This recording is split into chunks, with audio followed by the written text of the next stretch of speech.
Welcome to On the Verge. This is Zach Spedden, joined as always by Bob Phelan and Nick Stevens.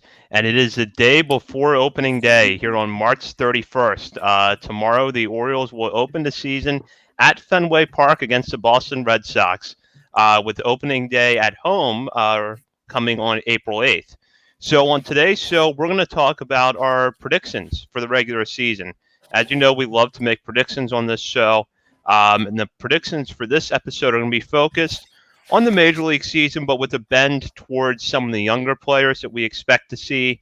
We'll also get into who we think will lead the team in certain categories. And of course, you can't get through predictions without predicting the World Series. So we will do that. In addition, we're going to run down a transaction that occurred at the end of spring that has led to a surprising opening in the Orioles starting lineup. But first, On the Verge is brought to you courtesy of Mercer Floor and Home Carpet One. Mercer is a third-generation family business that was established in 1959 and is located on Main Street in beautiful historic downtown Westminster, Maryland. For all of your flooring needs, think Mercer. Over the weekend, the Orioles made a move that kind of came as a surprise, I think, to a lot of fans and a lot of observers of the team. They picked up Adam Plutko from the Cleveland Indians in a move that gives them an extra long reliever going into the regular season. In the process, though, in order to clear a 40-man roster spot for Plutko, they designated Yolmer Sanchez for assignment. Sanchez ultimately cleared waivers and has been released. All throughout the offseason and for most of spring training, Sanchez, who was a waiver pickup back in the fall, had been expected to be the starting second baseman on opening day for the Orioles and probably demand the position for most of the year.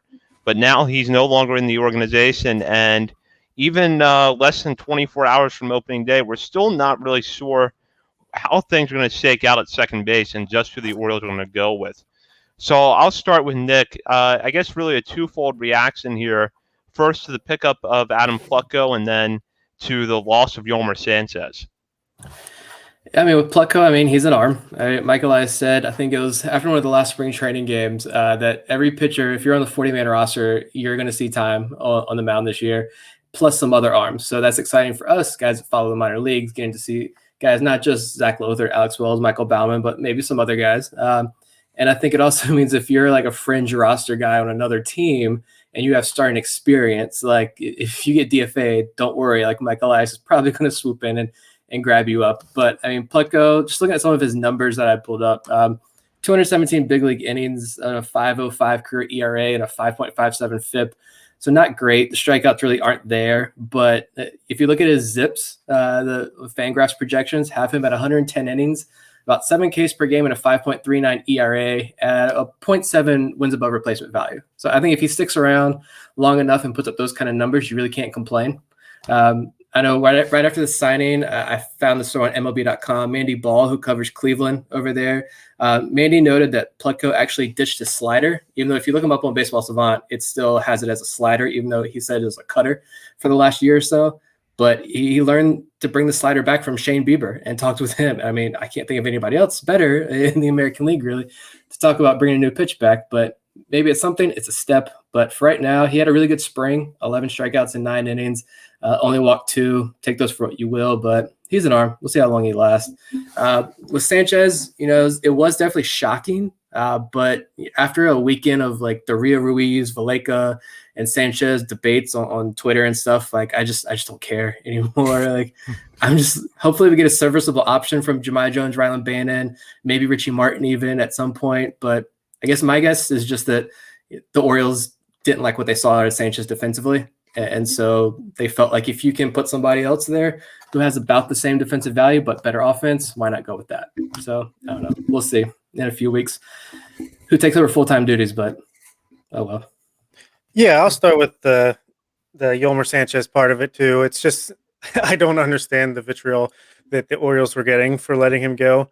Yeah, they signed him with him being the starting second baseman in mind, but to me, this is a guy who only played a handful of games at the major league level last year. He wasn't hitting a lick in spring training, and I saw him make an error in the 2 or 3 games that I actually got to see on TV. So maybe it just wasn't working out for them, and they took a flyer on Plutko, who, he's had some solid outings, and maybe they've been scouting him this spring and saw something they liked, and They pounced when they realized Cleveland was not going to have room for him. He can start out as a long man in the bullpen, maybe get a few spot starts and just take it from there. Like Nick said, we're going to need innings, and he can provide some. So why not? I think we're going to go through a lot of names this year. So the innings really are going to be key, and I think the fact that Plutko is a guy that can come out of the bullpen and give you multiple innings is one of the reasons why the Orioles went with him. As for Sanchez, I've been kind of trying to wrestle with that in my head since the move happened because I think I pretty much figured, like most people who follow the Orioles, that Sanchez would be the starting second baseman on opening day and would probably have the job for a good chunk of the season before we started looking at a Jahmai Jones or a Rylan Bannon or, Ramon Urias maybe hitting well in limited time to take it over. But like Nick said, I just have to think that maybe the Orioles didn't entirely like what they saw defensively because you know what he is as a hitter. And he didn't have a good spring training, but you also didn't bring him in because of his bat. So there had to be a little bit with the defense that gave them pause. And I think it's apparent that the offensive upside is higher with Pat Valleca and Ramon Urias than it is with Yolmer Sanchez. Is the glove going to be as good? In Valleca's case, definitely not. In Urias's case, maybe not.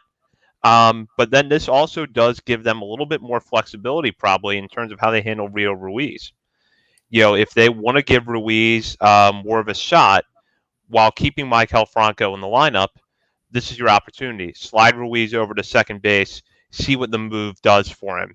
If that's something they want to experiment with, I'm fine with that. Personally, if I had to pick who I think should get the most at bats for now, I would go with Urias, just because I think we've seen the least with him, and I want to see what he can do at the plate a little bit more. But if they want to move around those three guys for the time being, that's fine. And I think that something that we'll talk about later on in this show and something we could see later this summer is do Jahmai Jones or Rylan Bannon take over the position maybe around the All-Star break. Yeah, I think there's definitely options there. And I mentioned Richie Martin as well. I think maybe I'm one of the few people who still thinks that he could be a decent backup option, but he's still there. He's healthy. He looks healthy, it looks like. Got in a few at-bats there at the end of spring, so we'll see what he does. It'll be interesting to see. Never mind. I was going to say it'll be interesting to see what the Norfolk lineup is like, but we're still a month away from minor league baseball. So much for that. Never mind. Mason McCoy's eyebrow raised just a little bit when they got rid of Yolmer Sanchez. Poor Mason. I feel so bad for that guy. He's never going to get a shot. I know, it's a shame. It is. Yeah, middle infield depth at the top of the system has gotten so crowded. I mean, maybe the quality is not there for a lot of people, but the quantity certainly is. And when you get rid of the guy who was expected to be your starting second baseman less than a week before opening day, and you have all of these players still lingering as options, it says something about your depth. And that's sort of where McCoy's getting squeezed out, I think. Yeah, for sure. So as we mentioned earlier, this is a predictions episode. And as you know, if you've been listening on The Verge since we started last year, we love predictions episodes. And one of the things we're really looking forward to in 2021 is that we will probably do several predictions episodes. In fact, this is our second one this year. We did one before spring training, and our rule for ourselves is that if we're going to do a new prediction show, we have to recap our last prediction show to see what we got right and more likely the large number of stuff that we got wrong. Bob went back and listened to our show in February where we made predictions for spring training. We know the results of pretty much all of those predictions now. I'm going to let him read off how our predictions went. Yeah, first of all, it was an entertaining show. People should subscribe and listen to this podcast. Not too bad. But the predictions, I started things off and said that the DH will be instituted in the NL and playoffs will be expanded at the last second. And I'm not giving up hope on that just yet. We still have less than 24 hours for that, but it could happen. Stranger things have happened. I believe they're talking about it tonight. It could happen tonight. Wow. I'm seeing some rumblings, so we'll see. I don't know. And then the first real predictions was how many pitchers will be in the opening day rotation and who will they be and what order. We all predicted 6-man rotations, so got to take ownership and say we were wrong in that regard. But Nick kicked things off and he said, well, we all picked John Means as number 1. Nick had Kramer 2, King Felix 3, Keegan Aiken 4, Jorge Lopez 5, and Matt Harvey 6. I had Means, Kramer, King Felix, Aiken, Harvey, and then Bruce Zimmerman. I actually called that, which is surprising. And Zach had Means, King Felix, Dean Kramer, Keegan Aiken, Jorge Lopez, and Wade LeBlanc. We were all wrong on King Felix, and we guess we should get to that point of news as well, right, Zach? Yeah, King Felix no longer with the organization after an elbow injury kind of stalled his progress at the end of camp. For most of spring training, it looked like he was going to be in the Orioles rotation somewhere. That 85-mile-an-hour fastball, it looked like he might still be somewhat effective with it, but ended up having an elbow issue, didn't make the roster. I guess from those predictions, the one that stands out to me the most is Aiken not making the roster. He really struggled in camp, and Bob actually wrote about this week on the site for his 3 up, 3 down column, the first one of the year. And I think the thing that you really hit the nail on the head with, as far as Aiken was concerned, was the walks. Yeah, he just could not find his command at all this entire. Even when he wasn't walking people, he was having deep counts, 3-2 count, 2-2 count. He just was having 25, 30 pitch innings quite frequently. So I think, just having that alternate site the first month of the season, give him a chance to just find his legs, find his arm, like just find that command. I mean, he's never had great command, but it's been better than this. And hopefully he can iron that out and get back to the major leagues before too long. Yeah, the walks have been an issue since he was at Western Michigan, and that's not going to change with Keegan Aiken. So, but he definitely, that wasn't the Keegan Aiken that like you saw him struggle sometimes in Norfolk in 2019, where he had his bad outing, but he might put together a good inning in that outing, or he's going to come out the next day or the next 5 days later and put up a good outing. He looked just different. Something was off there. So I think it maybe says more that the Orioles are going to go ahead and put him in the alternate site and let him work that out instead of just saying stick in the rotation, figure it out versus Boston and New York. So I think maybe that means they still view him as a future rotation piece. But we'll have to see about that. Before we get to the next prediction recap, I do think we should give Bruce Zimmerman a shout out. He had a great camp, and I know we talked about this with Alex Fast a couple weeks ago, but Bruce Zimmerman really earned that roster spot with the way he pitched.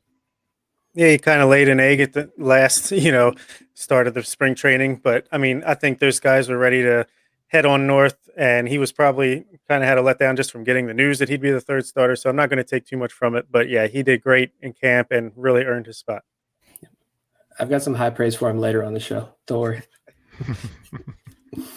All right. So our next one is pleasant surprise and biggest disappointment of the spring. Zach said the biggest surprise would be Jahmai Jones, and the biggest disappointment would be Chris Davis. Nick said the biggest surprise would be Austin Hayes. Ding, ding, ding. And biggest disappointment would be DJ Stewart. Correct when it at least comes to the injury front. And I said that Yusniel Diaz would be the biggest surprise and Cedric Mullins would be the biggest disappointment. And I was dead wrong about that. Hayes was nice. It was nice to see Hayes break out in spring. And it's good that Cedric Mullins wasn't a disappointment. And now Cedric Mullins is right there in the middle of all the lineup discussions. So I'm excited for him. Never been happier to be wrong. Let's see. Then starting outfield we predicted. And we all started with the same Mountcastle, Hayes, Santander. That's probably going to be right more or less for opening day. And then we also predicted the end of the season. And we were a little bit different. You guys said Diaz will be in left, Hayes in center, and Santander in right. I said Mountcastle in left, Hayes in center, and Yusniel Diaz in right field.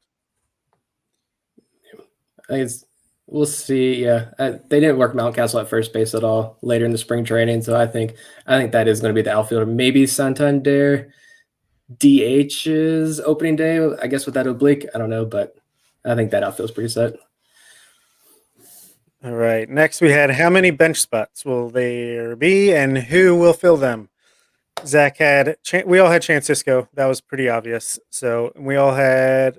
I did not have Mullins. Oh yeah, I thought it would be a disappointment. So I guess I thought he would start in the alternate site. You guys had Mullins and Pat Valleca. So pretty spot on. I said Chris Davis and Jahmai Jones. So I couldn't be more wrong.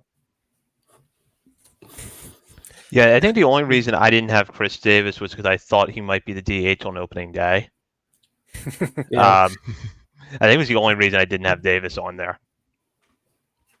Yeah, no one saw the 2 at bats and 60-day IL stint coming, I guess. Now, the next question will also lead to a bit of news, but we said, will the Rule 5 picks make the roster? And you guys said, nope, neither of them will. I said, only Tyler Wells. Well, turns out they both made it. Yeah, I was gonna say Zach wrote the piece on BaltimoreSportsandLife.com, so yeah, I wrote a piece on BaltimoreSportsAndLife.com yesterday talking about this. Wells had an excellent spring. I think with 12 strikeouts in 9 innings, tells you a lot about how effective he was.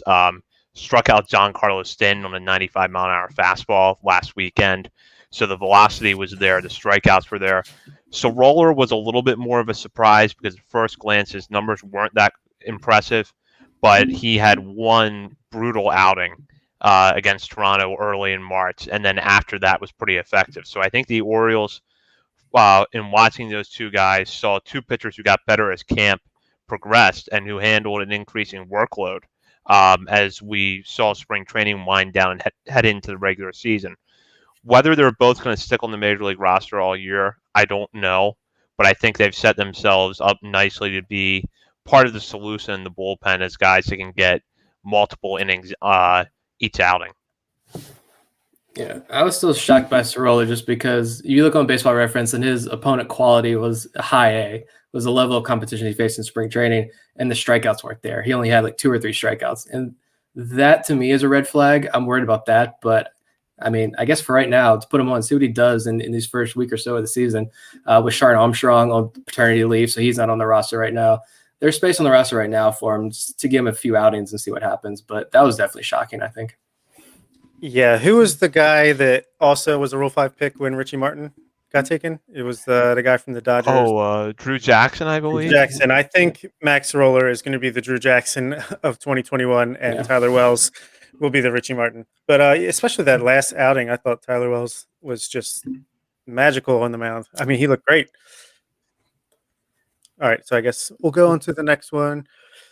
Will Zach Pop and or Gray Fenter come back to the Orioles? Me and Zach both said only Gray Fenter will come back. Well, that part's already out of the way. And Nick said they'll both come back, and I'm really hoping that's true at some point.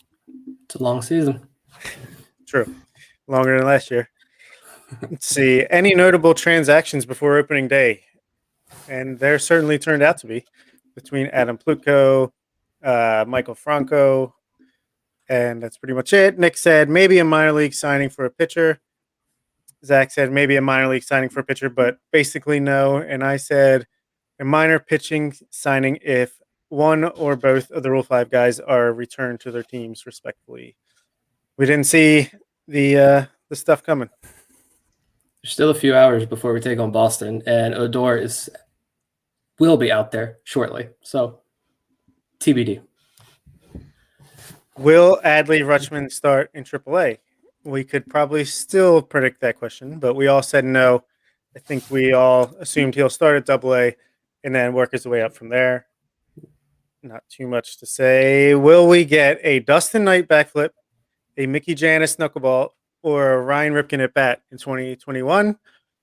I said no to Dustin Knight, yes to Mickey Janis, and no to Ryan Ripken. Zach said the same exact thing, and Nick, for whatever reason, never answered the question. We might have just got sidetracked there. Mickey Janis got a shout out on Effectively Wild podcast today. They finished up their season preview series. They had Joe Trezza on, and at the very end, Mickey Janis got a shout out. I think that probably explains more about the state of the Orioles, that he is a talking point on that podcast. But hey, I mean, I want to see Mickey Janis out there. Let's give us something to watch. Yeah, I listened to that today too. That was interesting. A lot of dunking on the Orioles as usual, but still a good interview with Joe Trezza. And yeah, I think the Orioles Twitter account has no one to blame but themselves for the Mickey Janis attention. Will the Orioles still be the media's punching bag? I think we know the answer to that. It's yes. What position would we be surprised by the starter on opening day? Me and Zach said third base, and Nick said Cesar Valdez in the starting rotation. Could still happen. But I think we were pretty spot on with Rio Ruiz there, Zach. Yeah, and I think really there's two correct answers to this question now. Third base and second base have the potential to be surprises. So, but third base, I think, Bob, you and I got that right. And who knows? Maybe Valdez is in the rotation. Stranger things have happened. Yeah. I mean, he certainly pitched pretty good in the spring. And the last question will the Orioles have a set closer by the end of camp? I said there will be a committee led by Tanner Scott. Nick said a committee with Tanner Scott in most high leverage spots, and Zach said a split between Scott and Valdez until Valdez is traded. Interesting. I think that's what they're going to do. I don't think we're going to have a set closer. Some other teams, I think, are leaning towards that situation. I think the word closer, I think, is a term most people should probably just go ahead and stop avoiding. But that's a whole other podcast episode, I think. Yeah, I think maybe Fantasy League should soon switch to save/hold, combine those. Yeah, agreed. Well, Bob, you're the commissioner of our Fantasy League. Can't you make that happen? Propose it for next year, and we'll see. All right, so those were our last predictions, and now we will get into our predictions for the 2021 season.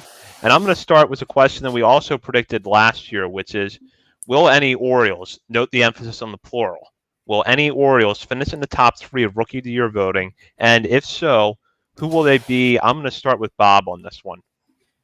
I think, yeah, for sure we'll have at least one. I mean, we have a decent amount of options here between Mountcastle, Kramer, even Aiken, despite starting on the alternate site, and Bruce Zimmerman, who made it into the rotation. I said that Mountcastle is going to win the award this year. I think Wander Franco is going to make a late push, but I think he'll get started a little bit late, and Mountcastle's numbers will be a little bit too much to overturn. And then I think Dean Kramer will finish third.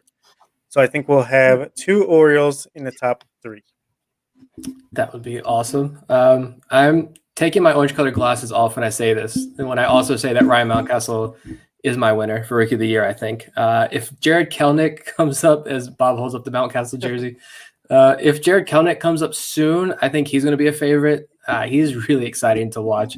I'm pretty sure that's why I followed the Seattle Mariners player development Twitter account, which every other MLB team should take note of and copy. I think a lot of other people might have Randy Arozarena from Tampa Bay as their early favorite, but I'm hesitant to buy high on him. I love Nick Madrigal, but he didn't have the pop. He didn't have the power. I think that is going to attract him to a lot of votes. So, yeah, I'm going with Ryan Mountcastle. I'm going to go Mountcastle finishes in the top 3 but does not win. I think Kelenic or Wander Franco end up winning the award. I would say that Franco, of those two, is the odds-on favorite, but we also don't know when he's going to actually get to the major leagues. So I think Kelenic, I'll go with Kelenic as the winner, and then Mountcastle finishes somewhere in the top 3. Still wouldn't be a bad result. I feel like even if Franco only comes up later in the year, he doesn't have to do much to win the actual award because there's so much hype surrounding him. Mm-hmm. That's fine. Yeah. So which players from our top 30 prospect lists will graduate by the All-Star break? We'll go Zach first. I'm going to go with Bruce Zimmerman, Ryan Mountcastle, Dean Kramer, and Keegan Aiken. I think Aiken ends up coming back up far enough ahead of the All-Star break to graduate because he actually doesn't have all that far to go. So I'm going to go with those 4 guys. I think you're right. I think that's spot on. I would agree with that completely. But I would like to expand this question. So, Nick, when you answer yourself, maybe answer both parts. But, Mountcastle, Kramer, Aiken, Zimmerman, I think will be no longer eligible by the All-Star break. But how about towards the end of the season? How many will graduate by then? I said 3 more to equal 7. I think Yusniel Diaz, Rylan Bannon, and Zach Lothar will be the other 3. I had those same exact 4 to start out with by the All-Star break. Possibly even Jahmai Jones. Depends on how quickly the Orioles want to bring him up. And it's all about the bat. And I think we'll talk about that more a little bit later on too. But I think definitely by the end of the year, I had also had Diaz. I put Jahmai Jones by the end of the year, and then I said Zach Lothar by the end of the year. Bannon probably, but with Franco in the mix, if Rio Ruiz sticks around and Urias sticks around and Valleca is still around, I don't know. With Rylan Bannon, he didn't really stand out too much in spring, so I'm a little bit more hesitant. I'm still high on him, but at least for right now, probably holding him back a little bit. But, yeah, I see as many as 7, possibly more are out of our top 30. And if Jahmai Jones graduates before the All-Star break, we won't have a list with Jahmai Jones on it because he's technically not on our list because he came afterwards. So. Yeah, I'm gonna go with Lothar Diaz.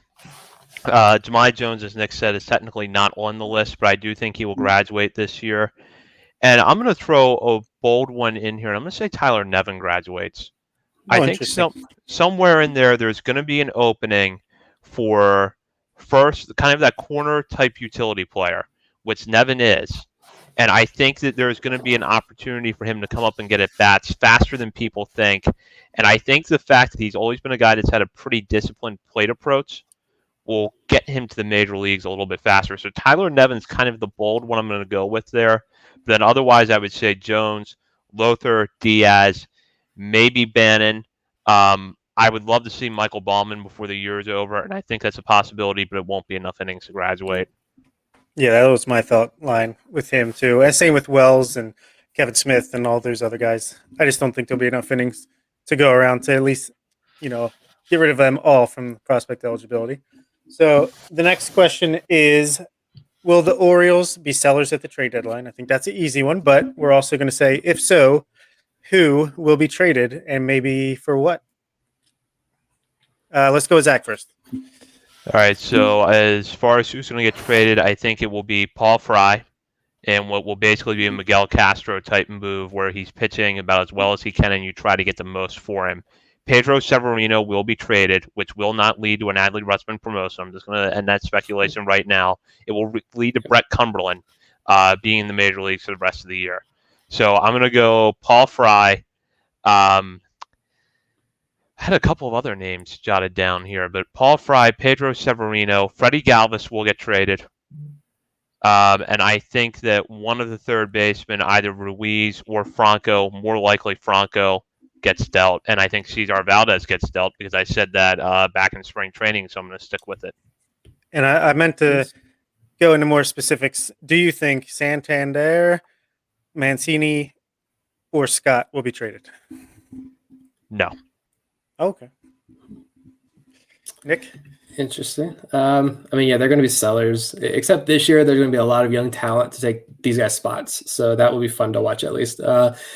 I think Severino definitely, as long as he continues to hit well. I mean, he's an above league average hitter at the catching position, which is a huge surprise considering what he did when he was with the Nationals. So if he continues to hit well, say what you will about his defense, like you're right about it. Whatever you say, it's bad. But teams might be looking for that offensive catcher later in the year. So I think he's definitely going to get shopped.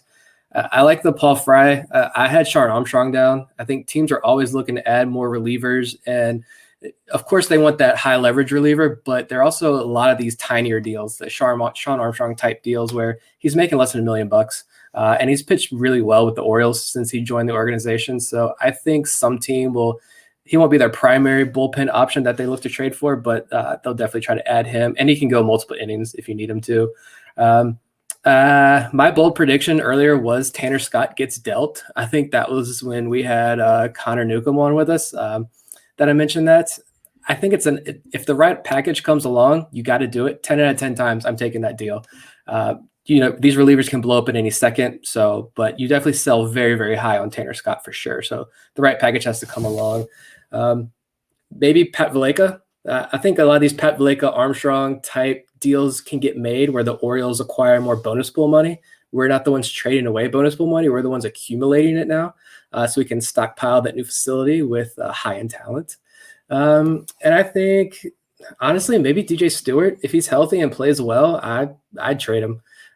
As to who, I think pay attention to the NL East and NL Central teams. Those are the teams that I marked down as possible deal makers with the Orioles. I think a lot of teams in those two divisions are going to be contenders late in the year, and they're going to be looking to add a lot of pieces and probably pick some cheap options from the Orioles.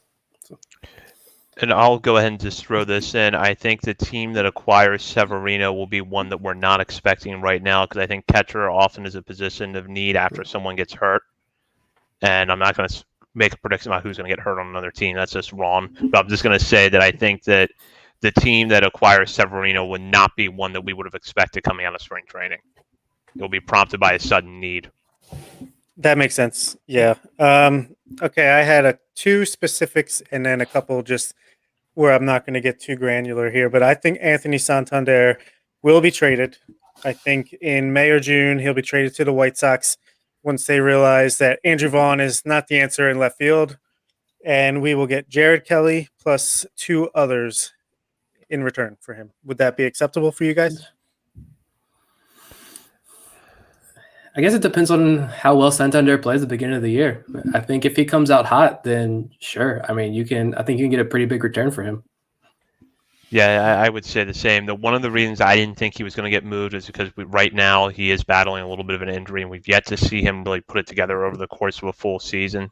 So somehow I think it might end up turning into a Michael Givens situation where the Orioles hold on to him longer than we expect, but then you realize in the end they actually maximize the return.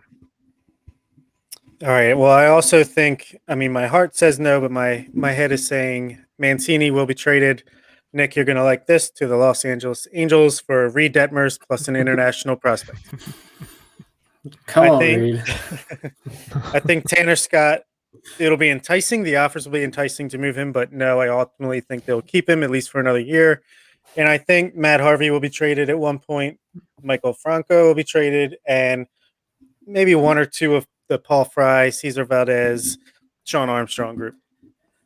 What about, before we move on to the next question, I made a note about this, but I didn't know if I wanted to bring it up or not. What about John Means? That's a name that I think a lot of people don't talk about possibly being traded. But if he's pitching really well and teams come calling, do the Orioles move him?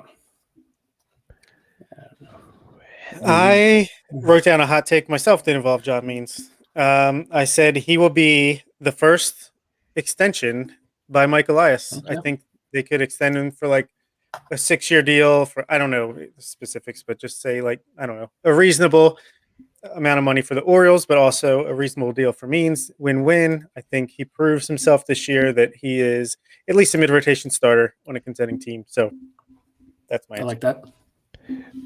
I'm going to say that Means, I don't know if he gets extended, but I don't see him getting traded. And the only reason I say that is if the Orioles think that within the next 2 years they could, build something resembling a contender, they probably should hold on to Means, because by that point he'll be the veteran. He really kind of is a veteran now, but he'll really be the veteran at that point. And he could really be the anchor of the middle of the rotation, which I do think has value. He's not an ace by any means, but if he's your number 3 on a contending team 3 years from now, that's a good outcome. And I think that's kind of what the Orioles should be striving towards, and I'm going to guess that's what they are going toward. If he is traded, to me, I'm thinking the pathway to contention just got a little bit wider. They think it's going to take a little bit longer, so I'm hoping that's not the case. Yeah, same. I just want to throw that name out there and see what happens. Hopefully not, though. So for the next prediction, who will reach the majors first this year? Jahmai Jones or Rylan Bannon? And I'll start with Nick. I think it's Jones for sure. I mean, he was used a lot this spring. Sanchez is gone now. He's already made his MLB debut. So, like I mentioned before, Bannon didn't really stand out too much in spring. So I think Jones is a better defender, also at second base. A lot of great plays we saw this spring. So it's all about the bat. Does the bat come around? And if it does, then I think he could be in the big leagues pretty soon. Yeah, I agree with that. I think it'll be Jones. I think Bannon is being groomed more for third base than second base, and Jones has a little more versatility where he can play infield and outfield. Plus, he already has the major league time, like Nick had mentioned. So, yeah, I think it'll be Jones. Yeah, I'm going to go with Jones as well because of the versatility. I think the fact that he can play the outfield is going to help him because, let's face it, with the outfield this year, even though it's probably the area of the team that is the most set, we know Austin Hayes' injury history. We know that Ryan Mountcastle is far from a perfect left fielder. Cedric Mullins struggles against left-handers, and then even Anthony Santander's injuries a little bit. I do think there is going to be a need, if nothing else, to have a quality bench option in the outfield. And the fact that Jones gives you that flexibility where he can play second base, play left field, probably play a little bit of center as well, gets him to the majors first. But I think they're both there at some point. Yeah. All right, this is an easy one. Which prospect eligible players are going to finish with the most at-bats and the most innings pitched? We'll go Bob. Obviously, it's Ryan Mountcastle for at-bats. And even though I think Kramer is going to be third place in Rookie of the Year voting, I think he's going to have less innings pitched than Bruce Zimmerman, the third starter. So I'm going to go with Mountcastle and Kramer, and I know that that's kind of the obvious pick here, but I think that Mountcastle is going to be in the lineup every day, and I think that pretty much clears the path for him to get the most at bats. Zimmerman might come close to Kramer, but I think the fact that Kramer had a little bit more major league time last year means that he might be stretched out a little bit more aggressively. So I'm going to stick with Kramer as the guy who throws the most innings of the prospect eligible pitchers. Yeah, I think Ryan Mountcastle's a given there. I think he's the only hitter on the active roster with prospect status. So, and I said Kramer for innings pitched. I must have completely blanked about Bruce Zimmerman when thinking about this question, because now that would have been my answer, I think. But I said between Kramer and Aiken, I don't think Aiken stays down very long. But when he does come back up, thinking about like length in games, I think Dean Kramer is more suited to work out of jams and work deeper into outings. So that's why I kind of gave Kramer the nod there in innings pitched. All right. Well, the next question, we're going on the offense. We did this last year, and I picked Rio Ruiz and regretted it a couple weeks into the season. It was looking good in the beginning. Who will lead the team in home runs, and how many will they have? Let's go with Nick. Chris Davis. No, I'm kidding. I'm stuck between Mountcastle and Mancini. Mancini is healthy. He's shown us that, but he did just sit out for a full year. The biggest battle of his life. He just overcame and won. But I'm anxious to see how his body holds up once we get into like later in the summer. And with Mountcastle, the book's out on him a little bit. MLB pitchers have some film on him, so they can adjust. How well is he going to adjust to them? I think the ball is not going to be dead. I don't know what the update is there. So I guess we're still going to see a lot of home runs, but I got a low number. I'm going to say Ryan Mountcastle with 29.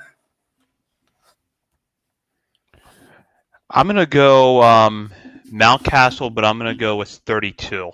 I think he crosses the 30 homer threshold. I don't think Mancini and Santander will be very far behind, and in fact, I would not be surprised if all three end up at 30 homers. But I think they're going to cut close to Mountcastle, but I think he gets over 30. All right. I did a top 5, so I'll just count them up. I put 5th place Michael Franco with 23 home runs. Anthony Santander, number 4, with 27. Austin Hayes with 29 in 3rd place. Trey Mancini with 31. And Ryan Mountcastle, once again, 33 home runs. It's a lot of home runs in Camden Yards. Always. It will happen. So for the next prediction here, and it's going to be, is this a 3 true outcomes team? I'm wondering that, but that might be a discussion for another. So who will be the most surprising player to play in a game? I'm going to start with Bob here. You kind of mentioned him earlier in the show. I think it's going to be Brett Cumberland. I think, like you said, if one of Cisco or Severino either has to go on an IL stint or gets traded, I think Nick Schufo is an option to come up at one point, and I think Brett Cumberland is also an option. And I just think not many people have that name on their bingo card as to who they're going to expect to see in 2021. I've got a deeper name, and I get to use this name on the podcast. This is the reason why I'm excited to do this podcast once minor league baseball finally starts as well. But I'm going to drop the name Tyler Irwin. 26-year-old lefty out of New Mexico State. I brought the numbers. So for a lot of you who don't follow minor league relievers as much as I do, he steadily moved up through the organization since he was a 23rd round draft pick back in 2017. But in 2018, he appeared in 50 games at Frederick, and he had a 2.36 FIP and a 30% strikeout rate. In 2019, he went up to Bowie, was in 36 games, had a 2.63 FIP and a 20% strikeout rate. So strikeouts dropped, but he's a ground ball pitcher, about 50% for his career. Good numbers. He's got 180 career minor league innings with the Orioles. He's a left-handed reliever. he's only given up 3 home runs. Only one of those home runs was in 6-8 innings at Frederick, which, as we know, when the Orioles had an affiliate there many moons ago, it was a pretty home run friendly park. So I think that's really impressive. He's also just fun to watch. He has a bit of funky, weird delivery that makes him stand out. So I think he's going to eventually get a call up this year. And I say he's going to be my most surprising player to appear in an Orioles uniform this year. Not Zach Muckenhern. I think he will too, but I am a much bigger Tyler Irwin fan for sure. That's fair. Well, Bob, you actually just said my pick, Zach Muckenhorn. Oh, I think my a bad. lefty that can get those types of strikeouts out of the bullpen is someone the Orioles are going to go to, especially because, as we've already touched on, we think the bullpen is going to be an area that the team does trade from. So even if he's not up by the All-Star break, I still think Muckenhorn gets a run of at least a month, maybe 2 at the end of the year.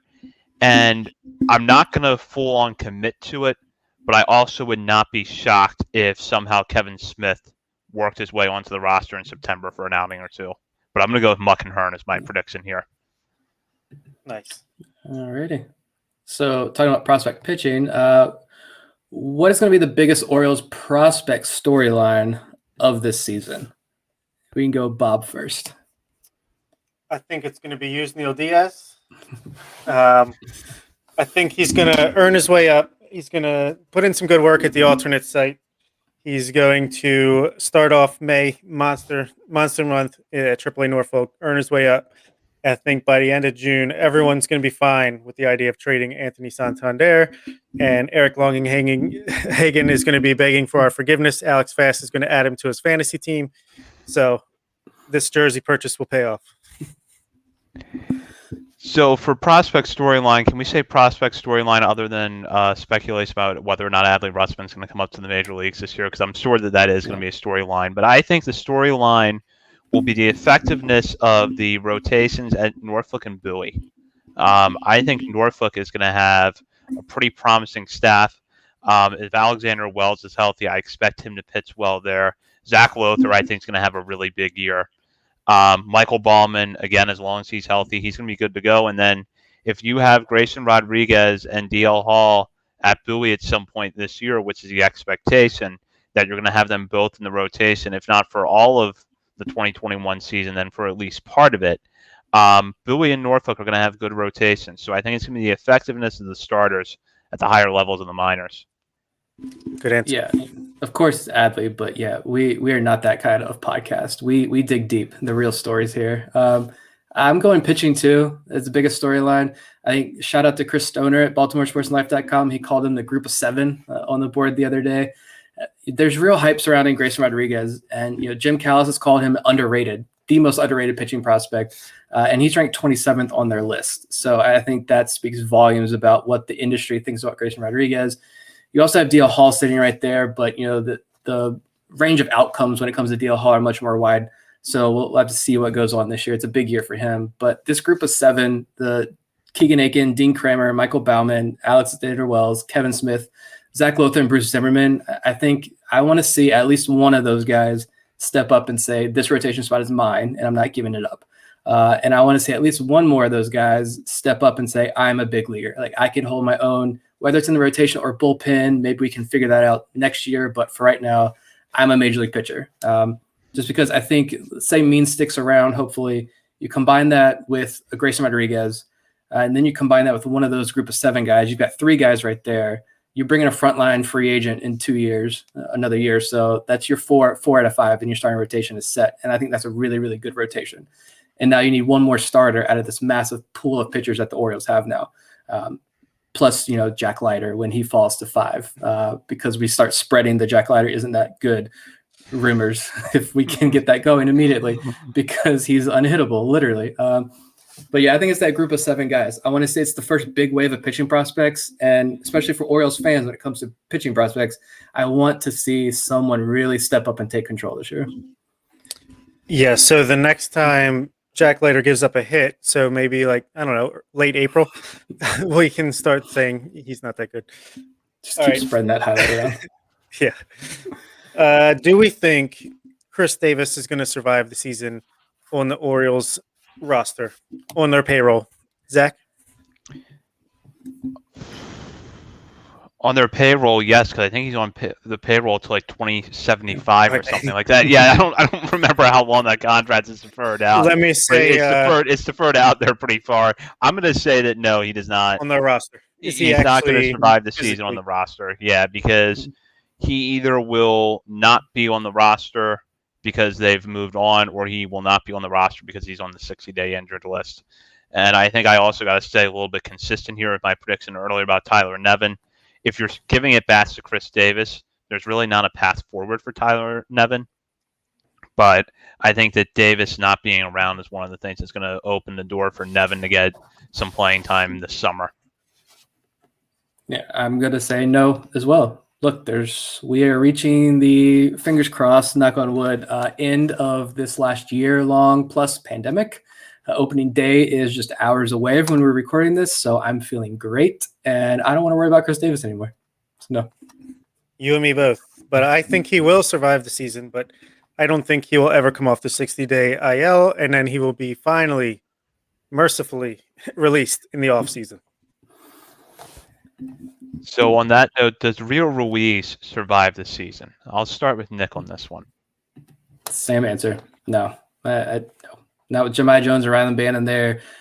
Even if Franco is a guy you're looking to trade down the road, I don't think Rio Ruiz sticks around. I had high hopes for him last year for sure, and then he just kind of really fell off. And it really wasn't even the bat that made me back off Rio Ruiz. It was the glove.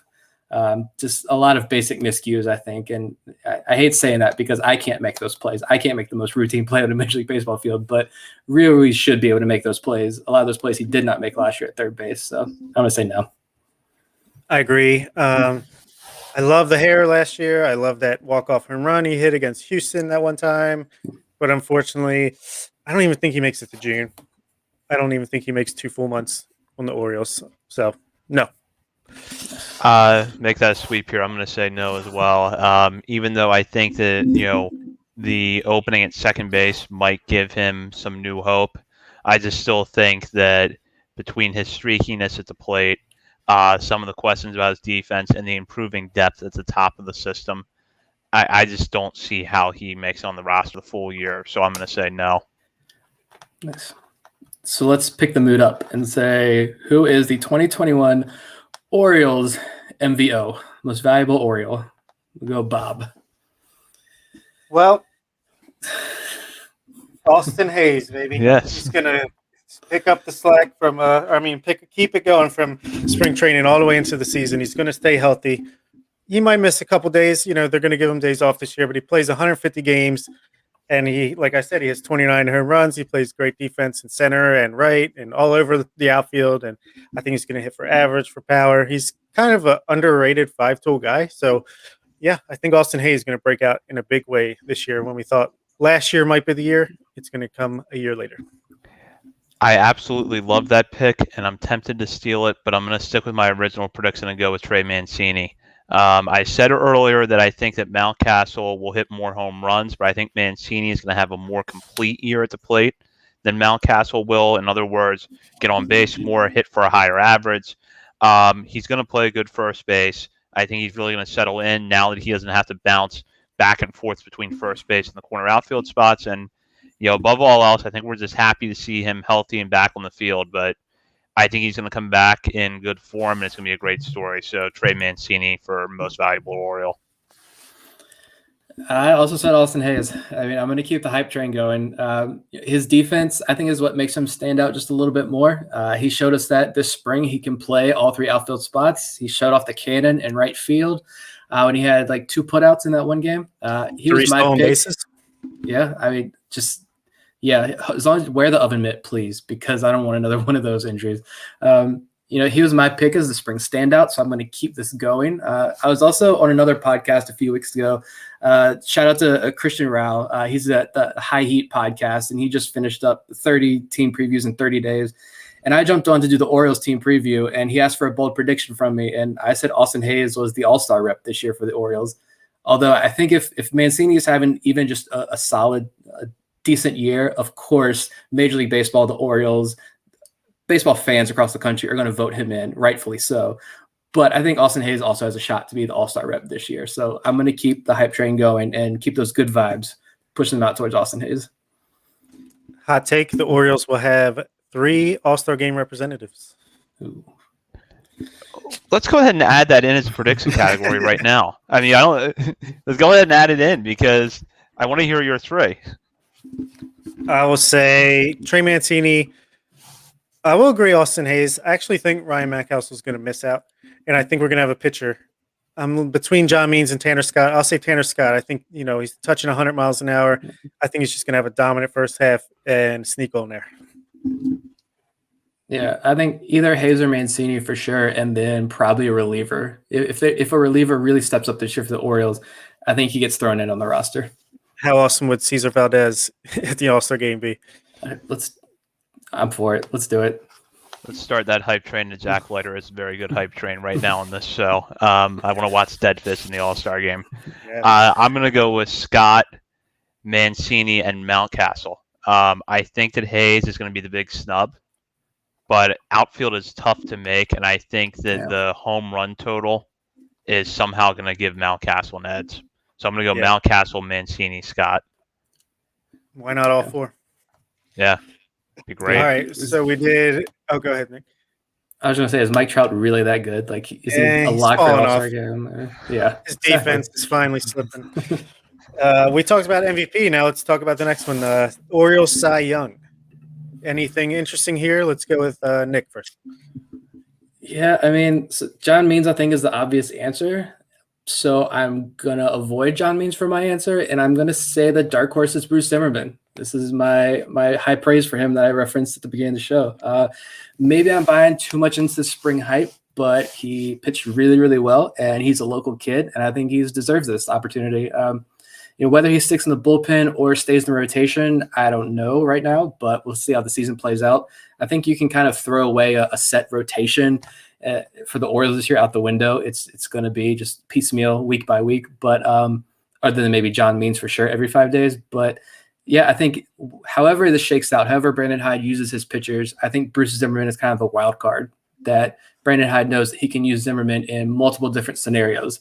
And he's always going to be there, hopefully, this year. And so I think that's going to put him – I'm not going to say he's going to win Orioles Cy Young unofficially award. I'm going to say that's probably going to be John Means, but the dark horse is going to be Bruce Zimmerman. I'm going to go with Means for one of the reasons that Nick just mentioned, which is the fact that I think he's really the guy in the rotation right now. You can count on him to take the ball every 5 days and give you decent numbers. He's going to keep the Orioles in games. I'm not just saying that because, I think he's going to be just okay. I think he's going to have a good year. But I think it's also the fact that he's going to be out there every 5 days. He'll probably lead the team in most major pitching categories. He's probably going to be one of the few, if not the only starter that I think really gives you enough innings that you look at his season at the end of the year and think, okay, the bullpen was not taxed when that guy pitched. So I think that Means is going to be the probably the best pitcher overall in the rotation, and certainly the most consistent. So I'm going to go with him here. Yeah, I agree. I mean, it's a boring pick, but I think it's the right one. I'm pretty bullish on John Means' ability to be at least a 3 or 4 starter on the next Orioles contending team. I think he's going to split the difference between 2019 and 2020 and kind of find that nice mix between the improved velocity and finding that changeup again and trying to snag that command that he had in 2019. So I think John Means is going to just have a great year. I think he's really going to do it this year. So who will win Orioles Rookie of the Year? And I'm not sure who wrote this question because there's a note in here that says to not pick Mountcastle to make it interesting. So other than Mountcastle, who will win Orioles Rookie of the Year? And Bob is raising his hand. So he wrote this question. I'll let him start with it. Yeah, he barely is even rookie eligible. He crushed the ball last year. It just seems pretty obvious. And maybe if you think he wouldn't win it anyway, say that. But to me, I went with Dean Kramer. I know his numbers in the spring weren't that great, but I just like that new cutter. I think he was really just working on it all spring, and I think it looks pretty good. So I think once the season starts, hopefully he'll be able to put it together a little bit, stay in the rotation all year, and just put up some pretty good numbers. I like that. So if we're not picking Mountcastle, I'm going to go with Jahmai Jones. Like I mentioned before, it's about the bat, though. If you look at his 2019 numbers in Double-A, he was he only hit 234 with a 308 on base percentage and a WRC plus of 86, so well below league average. Even in the stolen base department, I saw that he only stole 9 bases and was caught 11 times in 2019. The year before that, in 2018, in high end AA, he was 24 for 28 stolen bases. So I don't watch a lot of Angels minor league baseball, so I'm not sure what happened there. But every report that we read about Jahmai Jones once he came over in that trade was that the constant tinkering in his swing. So I think maybe if it seems like he found something that worked last year, if the Orioles can tap into that and the bat comes around, I think he has every opportunity to succeed with the Orioles. So I'm going to shy away from the pitchers here and go dark horse candidate as Jahmai Jones. Yeah, Dean Kramer is the obvious pick, and I think I will go with him. I think that, kind of what I talked about earlier with Means sort of being the guy you look at long range, as sort of being the anchor in the middle of the rotation. I think Kramer's going to emerge as another pitcher in that mold as well this year. But if I wanted to take this a step further, I'd throw Yusniel Diaz in there. I think that when he does get to the majors this year, as long as he is healthy, people are just going to be surprised by the overall athleticism. And I think that he'll hold his own in one of the outfield corners, give you good on-base numbers. We'll see the power come along a little bit with the move to the majors and the move to Camden Yards, especially in the summer. So I think Diaz is going to be better than what people are expecting, but I'm going to go with Kramer. I like that. So who's going to, we said the most surprising Oriole to appear in a game, but who's going to have the most surprising performance this year? We'll start with Zach this time. I think I just kind of touched on it with Diaz a little bit. I think he will have a surprising year just because I think that we've sort of kind of taken him for granted a little bit, and it is a little bit of a challenge right now to look and see where he's going to fit on this roster. But I think that he'll come up somewhere maybe by July 1st, and I think he'll manage to find at bats, probably bouncing back and forth between the two outfield corners and DH. He'll put up better power numbers than what people are expecting. And the defense overall, there's some mixed reviews out there on it, but the arm is good. And you're going to get to see a really good arm from left field to right field when he's out there. So I'm going to say Diaz is most surprising. All right, I went with Freddie Galvis, who I think is just a guy who he's kind of just flying under the radar. I think Orioles fans, I mean, not like they really had a chance to watch much spring training, but you don't really hear much about him from the reporting. He's just steady Eddie out there at shortstop. He's actually, I think he took a few walks, but I think a lot of Oriole fans are still kind of pissed that Jose Iglesias is gone. But I think once they see Freddie Galvis and how solid he is up the middle, they'll be pleasantly surprised. And I even wrote down that he would be sixth place with 21 home runs. So.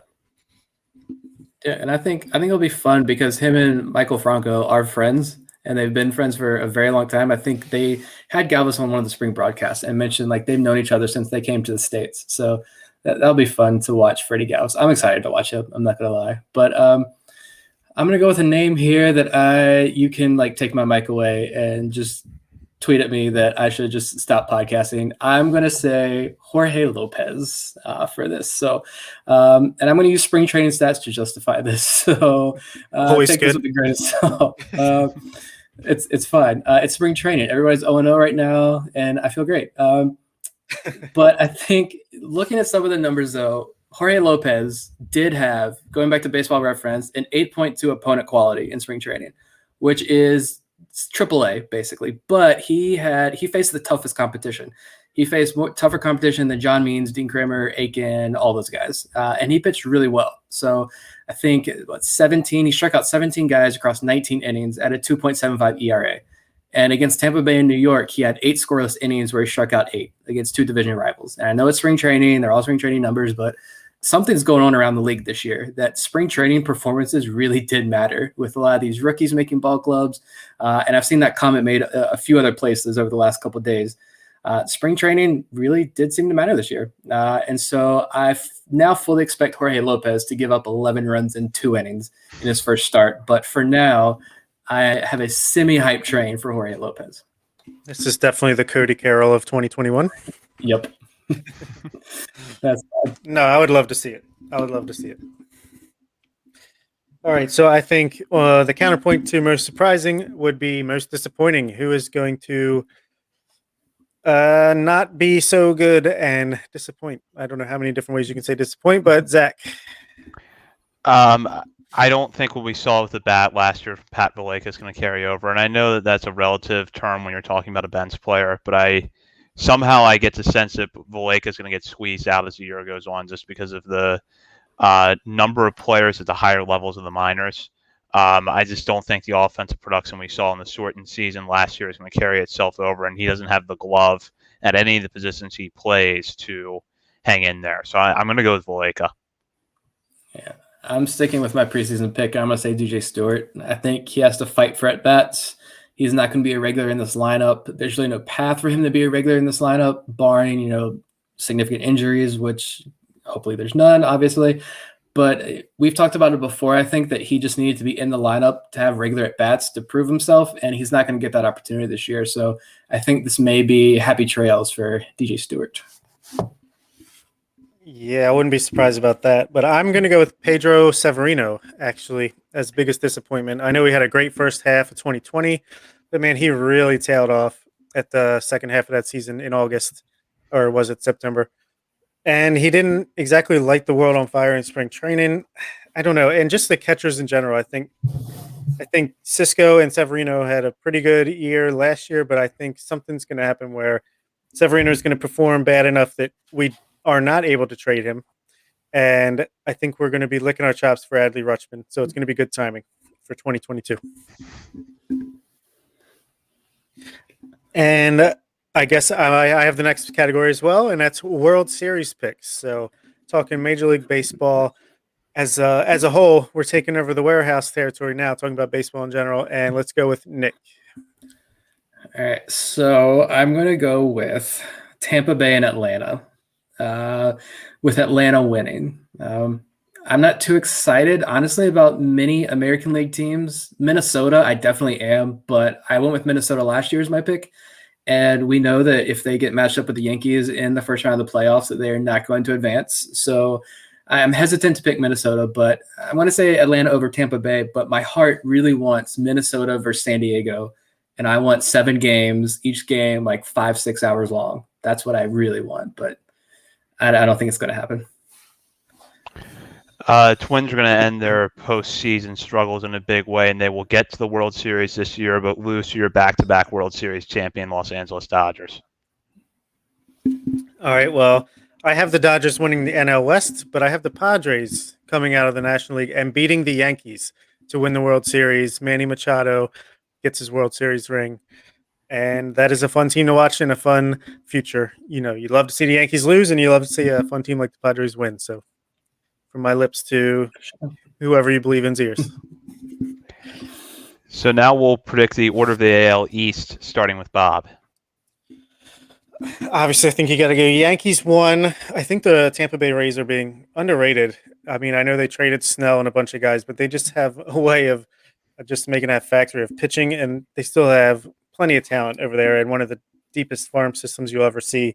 So I think they'll get a wild card, second place. I think Toronto Blue Jays have improved, but I don't think they've improved quite enough just yet. So they'll be third. Red Sox 4th, but just barely over our O's, who will be 72 and 90 in 5th place, which is a big improvement for us from 2019. And I mean, last year doesn't really count. I think the Red Sox will only be a couple games ahead of us. I'm going Tampa Bay 1, New York 2, then Boston, then Toronto, then Baltimore. I think Blue Jays are definitely the hype pick, but they just don't have any pitching behind Ryu. Kirby Yates went on. He's having Tommy John surgery, so he's out for the year.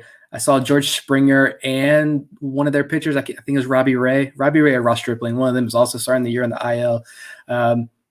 Boston's got some bounce back candidates in their lineup. I like JD Martinez as possible bounce back candidate. Hunter Renfroe could rake in the AL East.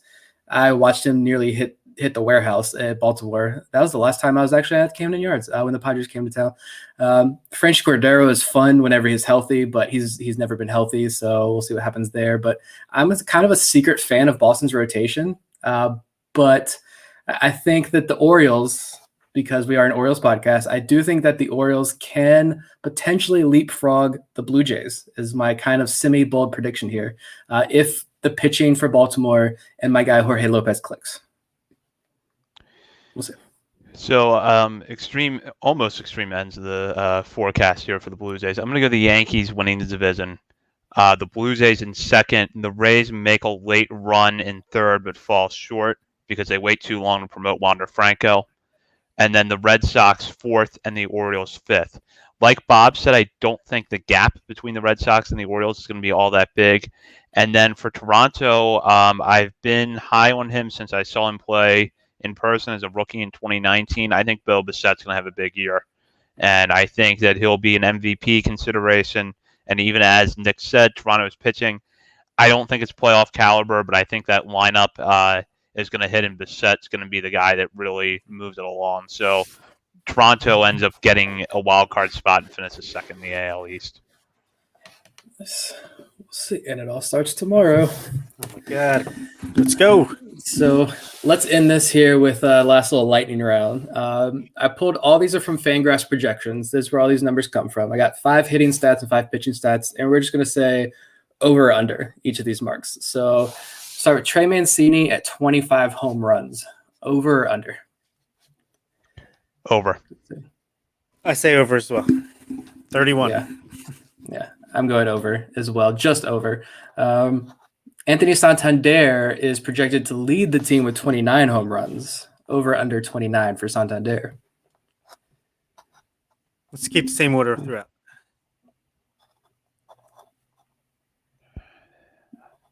I'm going to say over. I think we lost Bob there. Ooh, can you not hear me? Oh, no, you're good now. Okay. I'll say under, but barely.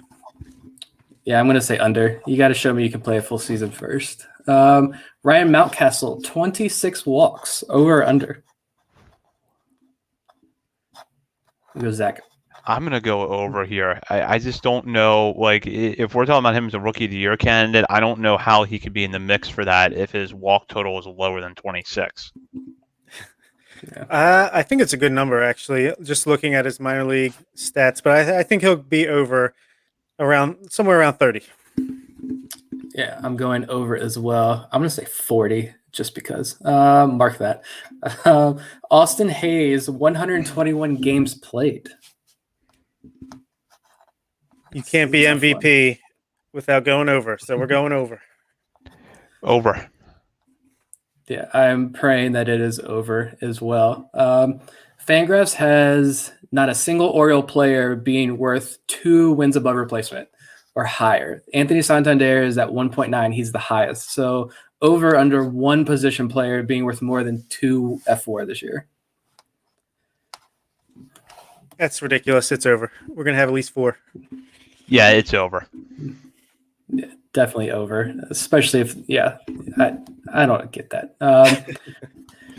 To the pitching side, John Means, a 4.90 ERA. Under. More like 3.90. Yeah, I'm with Bob on that one, under. Yeah, I'm going under. I think the ERA might be a little inflated, but I think that FIP is going to look pretty nice for John Means. Dean Kremer, 0.5 F4. Over or under? I'll go a little bit over. Yeah, I'll go over too. I had to stop and think about that one for a minute, but I think he will go over. Yeah, I think he'll be around 1 WAR player this year if everything goes right. I think Keegan Aiken at a 5.0 ERA.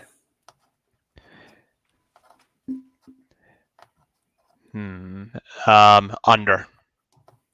I will say under, but it's going to be close, and I think it's because he might get some time in the bullpen, which will kind of get him there, get him across the finish line.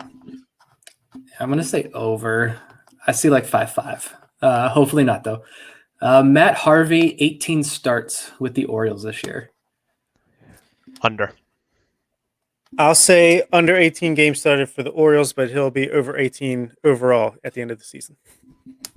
Yeah, I'm going under as well. I don't know how long that magic lasts. Last one, Tanner Scott and Cesar Valdez both have 6 saves. That's the highest mark among the Orioles. So over under 6 saves for those guys. Say over for Scott, under for Valdez. Over for Scott and over for Valdez, but Valdez won't finish much higher than that before he's traded. I'm going over with both. And lots of strikeouts from both. Well, we'll see how our predictions shape up here over the coming months. So I'll start with Bob. Any final thoughts on the predictions and what you're excited about for this season?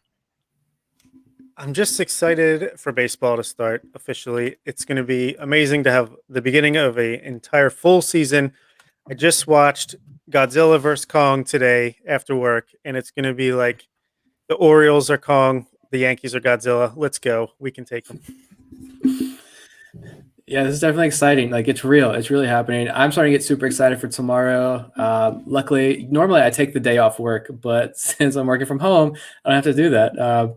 Hopefully the rain holds off in Boston tomorrow, but other than the Orioles, I mean, tomorrow is just a great day. You can watch Garrett Cole, Ryu, Shane Bieber, Hendricks, Max Fried, Kenta Maeda. I mean, we get to watch all these guys on the same day. So MLB TV is going to be fired up and running all day and all night long tomorrow.